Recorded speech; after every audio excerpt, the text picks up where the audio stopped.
আসসালামু আলাইকুম রাহমাতুল্লাহ। সম্মানিত দিনী মুসলমান ভাই ও বোন, রাতে ঘুমানোর আগে নবীজি সাল্লাল্লাহু আলাইহি ওয়াসাল্লামের শেখানো একটি ছোট্ট দোয়া যদি আপনি পাঠ করতে পারেন, আপনার কপাল খুলে যাবে, ভাগ্য পরিবর্তন হয়ে যাবে। জীবনের সকল অভাব অনটন, দুঃখ কষ্ট পেরেশানি, বিপদ আপদ বালা মুসিবত আস্তে আস্তে দূর হতে শুরু হবে।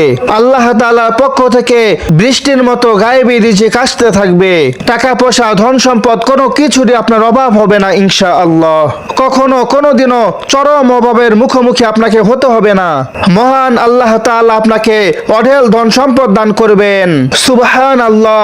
এই আমল ছোট হলেও এতটাই কার্যকরী, এতটাই শক্তিশালী ও পাওয়ারফুল যে নবীজির জিকির কাটুকরা আদরের দুলালি কন্যা ফাতেমা রাদিয়াল্লাহু তাআলা আনহার ও তার জামাতা হযরত আলী রাদিয়াল্লাহু তাআলা আনহুর একটি ছোট্ট ঘটনা শুনলে অবাক হয়ে যাবেন, আশ্চর্য হয়ে যাবেন। এই হাদিসের ঘটনাটি শুনিয়েই আমরা সরাসরি আমলে চলে যাব ইনশাআল্লাহ। ওমা তাওফীকি ইল্লা বিল্লাহ। কিন্তু সম্মানিত দিনী ভাই ও বোন, আপনি পৃথিবীর কোন শহর থেকে, কোন জেলা থেকে, কে বাংলাদেশ, কে ইন্ডিয়া, কে পাকিস্তান, অথবা Saudi Arabia, Dubai, Qatar, Bahrain, Singapore, Malaysia, Italy, France, Canada, Germany, অথবা আমেরিকা, অথবা অস্ট্রেলিয়া, কে কোন শহর থেকে দেখছেন, কমেন্টের মধ্যে লিখে আমাদের সঙ্গে দোয়াতে শরীক থাকুন। আর আজকের এই গুরুত্বপূর্ণ ভিডিওতে একটি লাইক দিয়ে দিনী কাজে আপনিও শরীক থাকুন, কেননা আপনার একটি লাইকের মাধ্যমে আরো হাজার হাজার লক্ষ লক্ষ মুসলমান ভাই ও বোনদের কাছে এই আমলের ভিডিওটি চলে যাবে। আর আমরা প্রতিনিয়ত আপনাদের জন্য হারাম মিউজিক ছাড়া, কোন প্রকার নারীদের ছবি ছাড়া ইউটিউব ও ফেসবুকে ভিডিও দিয়ে যাচ্ছি। তাই আমাদের প্রতিদিনের দিনে আমল এবং দোয়ার ভিডিও আপনি আপনার ফোনে সবার আগে পেতে এখনই আমাদের চ্যানেলটিকে সাবস্ক্রাইব করে পাশে থাকা বেল আইকনটি বাজিয়ে দিন।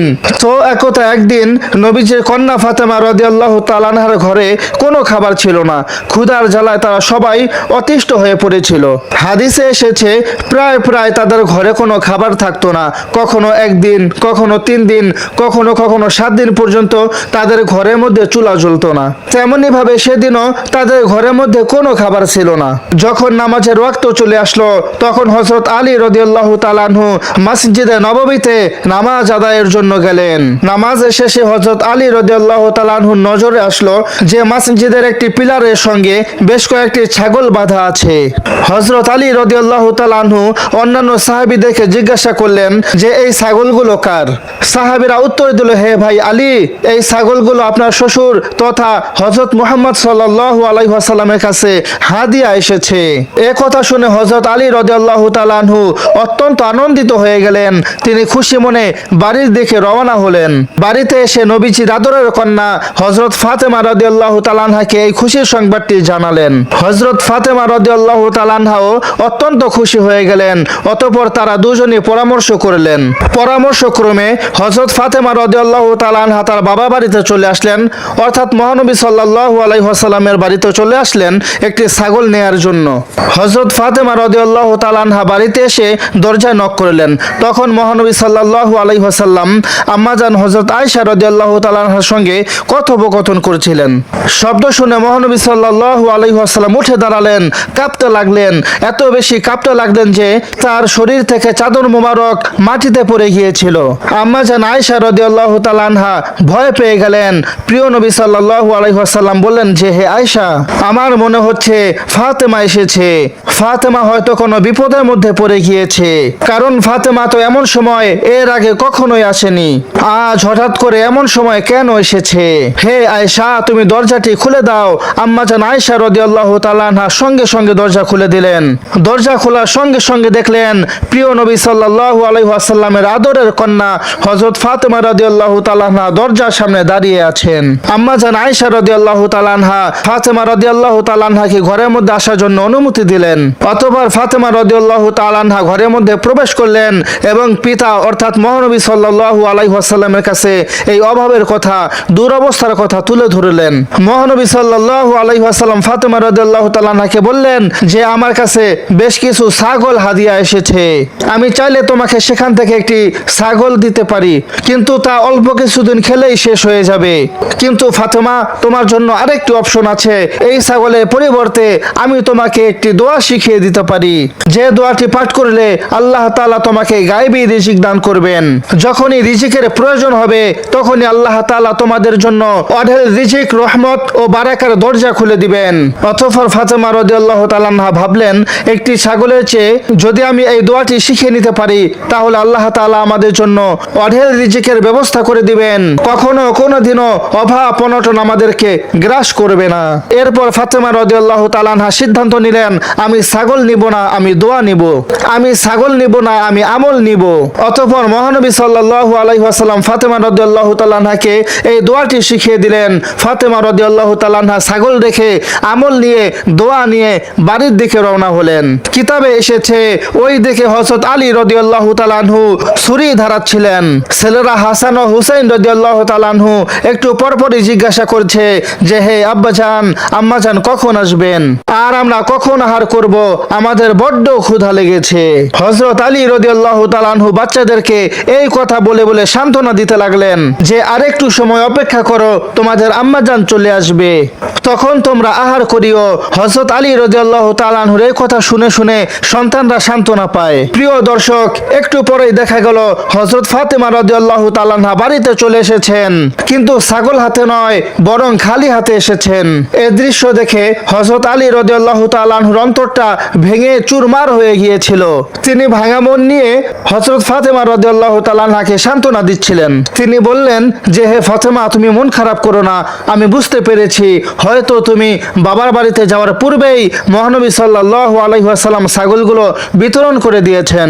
হযরত ফাতেমা রাদিয়াল্লাহু তাআলা আনহা বললেন, প্রাণের স্বামী, কোন ছাগলই আমার আব্বাজান বিতরণ করেননি। আমি আমার আব্বাজানের কাছে যখন আমাদের এই দুরবস্থার কথা, আমাদের অভাব অনটনের কথা তুলে ধরলাম, তখন আমার আব্বাজান বললেন যে, ফাতেমা এই ছাগলের চাইতেও আরো দামি, শক্তিশালী, কার্যকরী, গুরুত্বপূর্ণ দোয়া আমল আমি তোমাকে শিখিয়ে দিতে পারি, যার বদৌলতে আল্লাহ তাআলা তোমাদেরকে সারা জীবন গায়েবী রিজিক দান করবেন, তোমাদের অভাব অনটন দূর করবেন। এজন্য প্রাণের স্বামী, আমি চিন্তা ভাবনা করে ছাগলটি রেখে দোয়াটি শিক্ষা করে ফিরে এসেছি। এ কথা শোনার সঙ্গে সঙ্গে হযরত আলী রাদিয়াল্লাহু তাআলা আনহু অত্যন্ত খুশি হয়ে গেলেন। আর হযরত আলী রাদিয়াল্লাহু তাআলা আনহু বললেন, এর জন্যই তো আল্লাহ তাআলা তোমাকে জান্নাতি মহিলাদের সর্দারিনী হিসেবে কবুল করেছেন, তুমি অত্যন্ত বুদ্ধিমতী মেয়ে। অতঃপর তারা দুইজনই এই আমলটি করতে লাগলেন, এই দোয়াটি নিয়মিত পাঠ করতে লাগলেন। অতঃপর সঙ্গে সঙ্গে আল্লাহ তাআলা গায়েবী ভাবে তাদেরকে এমন সাহায্য পাঠালেন, এত বেশি রিজিক ও ধন সম্পদ দিলেন যে তারা তা খেয়ে শেষ করতে পারলেন না। এমনও বহু মানুষের সঙ্গে আমার সাক্ষাৎ হয়েছে যাদের ঘরে অভাব অনটন ছিল, মাসের পর মাস বাচ্চাদের স্কুলে বেতন আটকে থাকতো, বিদ্যুৎ বিল দেওয়ার টাকা থাকতো না। নিয়মিত এই আমলটি করার পর তাদের ঘর থেকে অভাব অনটন দুঃখ ক্লেশগুলো আস্তে আস্তে দূর হতে লাগলো।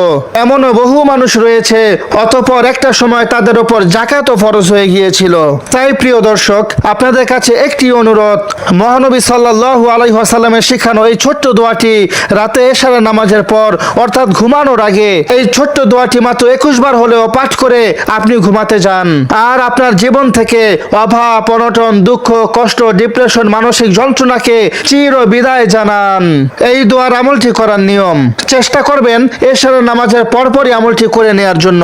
যদি সম্ভব না হয় আপনি রাতে ঘুমানোর আগে যে কোনো সময় করতে পারেন, বিশেষ করে যদি তাহাজ্জুদ নামাজের সময় করতে পারেন তাহলে সবচাইতে বেশি ভালো হয়, অথবা রাতে ঘুমানোর আগে বিছানায় শুয়ে বা বসেও আপনি করতে পারেন। মোট কথা এশারের নামাজের পর থেকে ফজরের আজানের আগ পর্যন্ত রাতের যে কোনো অংশে আপনি পড়তে পারেন, তবে অবশ্যই ওযু করে নেবেন। ওযু না করলেও হয়, কিন্তু ওযু করলে বেনিফিট, রেজাল্ট দ্রুত আসা শুরু হয়। কারণ হযরত আবু হুরায়রা রাদিয়াল্লাহু তাআলা আনহু থেকে বর্ণিত, মহানবী সাল্লাল্লাহু আলাইহি ওয়াসাল্লাম বলেছেন, আল্লাহ তাআলা পবিত্র, তিনি পবিত্র ছাড়া গ্রহণ করেন না। তো আপনি ওযু করার পর শান্ত মনে একটি পবিত্র স্থানে বসে যান, আর মনে রাখবেন আমল শেষ করার পূর্বে কারো সঙ্গে কথা বলবেন না। একান্তই আপনার কয়েকটি মিনিট আল্লাহ তাআলার জন্য দিন।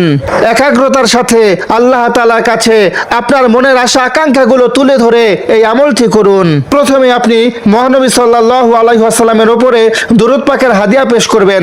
যে কোনো দুরূদ আপনি মাত্র 21 বার পাঠ করে নেবেন।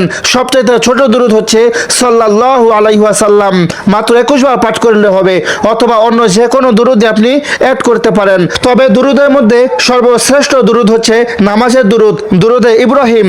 যদি সম্ভব হয় দুরূদে ইব্রাহিম আপনি 21 বার পাঠ করে নেবেন। এরপরে আল্লাহ তাআলার কাছে অনুশোচনার সুরে ইস্তেগফার করবেন। হাদিসে এসেছে, হাদিসটি বর্ণনা করেছেন নবীজি সাল্লাল্লাহু আলাইহি ওয়াসাল্লামের চাচতো ভাই হযরত আনাস রাদিয়াল্লাহু তাআলা আনহু বর্ণনা করেন, নবীজি সাল্লাল্লাহু আলাইহি ওয়াসাল্লাম বলেছেন, যে ব্যক্তি দুনিয়ায় এই ইস্তেগফার বেশি বেশি পাঠ করবে, আল্লাহ তাআলা তার জীবনের সকল গুনাহ খাতা ক্ষমা করে দিবেন। তার সকল অভাব অনটন, দুঃখ কষ্ট, পেরেশানি, বালা মুসিবত, আপদ বিপদ, মানসিক যন্ত্রণা দূর করে দিবেন এবং আল্লাহ তাআলা তাকে এমন এমন জায়গা থেকে রিজিক দান করবেন যা সে কখনো কল্পনাও করতে পারবে না। অকল্পনীয় উৎস থেকে রিজিক দান করবেন। সুবহানাল্লাহ। শুধু তাই নয়, অপর একটি হাদিসে এসেছে আল্লাহ তাআলা তার মৃত্যুর সঙ্গে সঙ্গেই তাকে জান্নাত দান করবেন এবং জান্নাতের নহর থেকে তাকে পানি পান করাবেন। তাই সম্মানিত দিনী ভাই ও বোন, চলতে ফিরতে উঠতে বসতে সব সময় এই ইস্তেগফারটি বেশি বেশি পাঠ করবেন, কিন্তু আমলের সময় মাত্র 21 বার পাঠ করলেই হবে। তবে অবশ্যই সহিহ শুদ্ধভাবে পাঠ করতে হবে। আমার সঙ্গে জবানে জবানে উচ্চারণ করে করে মুখস্থ করে নিন। সহিহ শুদ্ধভাবে কোথায় কিভাবে টেনে পড়তে হবে খুব লক্ষ্য করুন। আস্তাগফিরুল্লাহাল্লাযী লা ইলাহা ইল্লা হুয়াল হাইয়ুল কাইয়্যুম ওয়া আতুবু ইলাইহি। আস্তাগফিরুল্লাহাল্লাযী লা ইলাহা ইল্লা হুয়াল হাইয়ুল কাইয়্যুম ওয়া আতুবু ইলাইহি। এভাবে পাঠ করতে যদি বড় বা কষ্ট মনে করেন, তাহলে আপনি এভাবে পাঠ করতে পারেন সংক্ষিপ্তভাবে, আস্তাগফিরুল্লাহ ওয়া আতুবু ইলাইহি, আস্তাগফিরুল্লাহ ওয়া আতুবু ইলাইহি। যদি এটাও না পারেন, আরো একটি অপশন আছে, আস্তাগফিরুল্লাহ, আস্তাগফিরুল্লাহ। এইভাবে পাঠ করবেন। এখন এই দোয়াটি আমার সঙ্গে সঙ্গে পড়ে পড়ে মুখস্থ করে নিন। বাংলা উচ্চারণ দেখে দেখে মুখস্থ করুন এবং কোথায় কিভাবে টেনে পড়ছি তা লক্ষ্য করে করে আপনি মুখস্থ করুন। প্রয়োজনে ভিডিওটি ডাউনলোড করে রাখুন। বারবার শুনে শুনে আপনি নিজে জবানে জবানে জোরে জোরে উচ্চ স্বরে উচ্চারণ করে করে মুখস্থ করুন। শত চেষ্টা করার পরেও যদি মুখস্থ না হয়, বাংলা উচ্চারণটাকে স্ক্রিনশট দিয়ে রাখুন। আমলের সময় দেখে দেখে পড়লেও হবে। দোয়াটি পাঠ করার নিয়ম বলে দিব, তার পূর্বে দোয়াটি শুনুন এবং নিজে আমার সঙ্গে উচ্চারণ করে করে পড়ুন। আল্লাহুম্মা ইয়া আউয়ালাল আউয়ালিন, ইয়া আখিরাল আখিরিন, ইয়া যাল কুওয়াতিল মাতিন, ইয়া রাহিমাল মাসাকিন, ইয়া আরহামার রাহিমিন। এইভাবে সম্মানিত দিনী ভাই ও বোন, দোয়াটি 21 বার পাঠ করবেন। এরপরে পূর্বের সেই দুরূদটি আবারও 21 বার পাঠ করবেন। এরপরে দুহাত তুলে মাওলার কাছে আপনি মুনাজাত করবেন। এই মুনাজাতের মধ্যে আপনি যা চাইবেন আল্লাহ তাআলা আপনাকে তাই দিবেন। যদি সম্ভব হয় মুনাজাতের আগে 3 বার, মাত্র 3 বার ইয়া যাল জালালি ওয়াল ইকরাম পাঠ করে নেবেন। এরপরে মাত্র 3 বার ইয়া আরহামার রাহিমিন পড়ে নেবেন। এরপরে মাত্র 3 বার ইয়া হাইয়ু ইয়া কাইয়্যুম পড়ে নেবেন। আসমানে তোলপাড় শুরু হয়ে যাবে সম্মানিত দিনী ভাই ও বোন। এরপরে আল্লাহ তাআলা প্রশংসা দিয়ে দোয়া শুরু করবেন। আল্লাহর নবী ওয়াদা করে গ্যারান্টি দিয়ে বলেছেন, এইভাবে দোয়া করলে এই দোয়ার মধ্যে যা চাওয়া হবে আল্লাহ তাআলা তাই কবুল করবেন, তাকে তাই দিবেন। আল্লাহ তাআলা এই মুনাজাত, এই দোয়া ফিরিয়ে দিতে লজ্জা বোধ করেন। অপর হাদিসে মহানবী বলেছেন, এইভাবে দোয়া করলে আল্লাহ ফিরিয়ে দিতে জানেনই না, অর্থাৎ আপনার দোয়া সরাসরি আরশে আযীম পর্যন্ত পৌঁছে যাবে। রিজিক বৃদ্ধি ও আল্লাহ তাআলা সাহায্য পাওয়ার জন্য রাতে ঘুমানোর আগে আরো কয়েকটি কোরআনী আমল আপনার জন্য আবশ্যক, যার মধ্যে প্রথমটি হলো অবশ্যই অবশ্যই রাতে ওযু করে ঘুমাবেন, তারপরে ডান কাতে ঘুমাবেন। এরপরে আয়াতুল কুরসি পাঠ করবেন মাত্র একবার। আল্লাহ তাআলা আসমান থেকে ফেরেশতা পাঠাবেন সারা রাত আপনাকে পাহারা দেওয়ার জন্য। এরপরে সূরা ইখলাস 3 বার পাঠ করবেন। অফুরন্ত রিজিকের দরজা খুলে যাবে। সূরা ফালাক ও নাস 3 বার করে পড়বেন। এরপরে যদি পারেন সূরা বাকারার শেষের 2 আয়াত পাঠ করবেন। যদি না পারেন মোবাইলের মধ্যে প্লে করে মনোযোগ সহকারে শুনবেন। এরপরে আল্লাহ তাআলার 99টি নাম রয়েছে, আসমাউল হুসনা যাকে বলে। এই 99টি নাম মাত্র একবার পাঠ করে আপনি ঘুমাতে যান। যদি আপনি আল্লাহ তাআলার এই 99টি নাম মুখস্থ না পারেন, তাহলে এই ভিডিও শেষে অ্যাড স্ক্রিনের উপরে ভেসে উঠবে একটি ভিডিও, আল্লাহ তাআলার 4টি নামের ওজিফা। সেই ভিডিওতে আপনি ক্লিক করে আল্লাহ তাআলার 99টি নাম খুবই সহজে মুখস্থ করে আসতে পারেন। এরপরে সুবহানাল্লাহ, আলহামদুলিল্লাহ, লা ইলাহা ইল্লাল্লাহ, আল্লাহু আকবার মাত্র 10 বার করে পাঠ করবেন। এরপরে জান্নাতের গুপ্ত ধন ভান্ডারের চাবিকাঠি লা হাওলা ওয়ালা কুওয়াতা ইল্লা বিল্লাহ মাত্র 10 বার পাঠ করুন। এরপরে সুবহান সুবহানাল্লাহি ওয়া বিহামদিহি মাত্র 10 বার পাঠ করলে মৃত্যুর সঙ্গে সঙ্গে আল্লাহ তাআলা আপনাকে জান্নাত দান করবেন। এরপরে সর্বশেষ রাতে ঘুমানোর দোয়া, আল্লাহুম্মা বিসমিকা আমুতু ওয়া আহইয়া বলে ঘুমিয়ে যান, কিন্তু তার পূর্বে নিজের শরীরে ফু দিন। এইভাবে পাঠ করার পরে আপনার সন্তানদেরকেও ফু দিন, আর আপনি উচ্চ স্বরে পড়বেন, সন্তানদেরকে শোনাবেন। বিশ্বাস করুন, আপনার 3 বছরের বাচ্চা আপনার মুখে শুনে শুনে 7 দিন কি 10 দিনের মধ্যে এই দোয়াগুলো মুখস্থ করে ফেলবে। আল্লাহ তাআলা কবুল আর মঞ্জুর করুন, আমিন।